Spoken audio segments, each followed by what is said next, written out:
FCF stock analysis, super interesting. In this 1 minute video, I'm covering whether this is a buy or not for me, so watch till right around the end. With first stock, I like the name. I mean, first thing on the list is going to be that I've done 40,000 videos and no one else in the space has actually done it. 5 years that it has actually taken me every single day grinding at it. And I've seen, using common factors analysis from these 40,000 videos, I've seen what's making me money and what's not.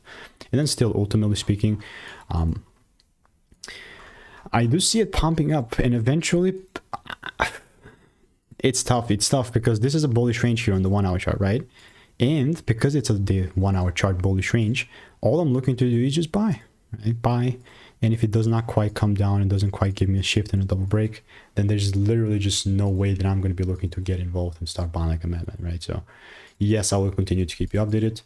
And yes, all I'll keep doing in the meantime is I'll keep waiting. So if you want to learn how I'm making 5 to 10K per month with indicators, click the first link in the description, get my free emails. Goodbye. It's free.